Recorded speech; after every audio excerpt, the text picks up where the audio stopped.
Friends, ನಾನು ಫ್ರಿನ್ಸ್ cut blouse cut ಮಾಡ್ಕೊಂಡಿದ್ದೀನಿ. ಇವಾಗ ಲೈನಿಂಗ್ ಬಟ್ಟೆ ಕಟ್ ಮಾಡ್ಕೊಂಡಿದ್ದೀನಿ.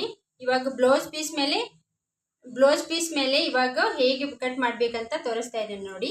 ಈ ತರ ಬಟ್ಟೆ ಮೇಲೆ ಹಾಕೋಬೇಕು. ಬಟ್ಟೆ ಮೇಲೆ ಹಾಕೊಂಡು 1 ಇಂಚು ಎಕ್ಸ್ಟ್ರಾ ಬಿಡಬೇಕು. ಎಲ್ಲ ನೋಡಿ, ಎಲ್ಲ ಕಡೆ 1 ಇಂಚ್ ಎಕ್ಸ್ಟ್ರಾ ಬಿಡಬೇಕು. ಎಕ್ಸ್ಟ್ರಾ ಬಿಟ್ರೆ ನಮಗೆ ಈಜಿ ಇರುತ್ತೆ ಆಮೇಲೆ ಟೀಚ್ ಮಾಡುವಾಗ. ಇಲ್ಲಾಂದ್ರೆ ಈ ಬಟ್ಟೆ ಜಾರುತ್ತೆ ಅಲ್ವಾ, ಅದಕ್ಕೆ ನೋಡಿ. ಮತ್ತೆ ಈ ತರ 1 ಇಂಚು ಎಕ್ಸ್ಟ್ರಾ ಬಟ್ಟೆ ಕಟ್ ಮಾಡ್ಕೊಂಡ್ರೆ ನಮಗೆ ತುಂಬಾ ಈಜಿ ಇರುತ್ತೆ ನೋಡಿ.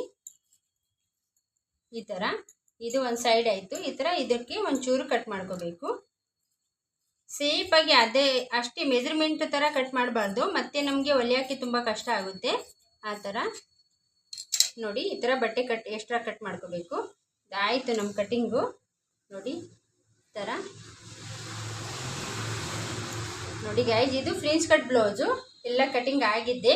ಇದನ್ನು ಫುಲ್ ಟೀಚ್ ಮಾಡಿ ನಾನು ವಿಡಿಯೋ ಮಾಡ್ಕೊ ಹಾಕ್ತೀನಿ.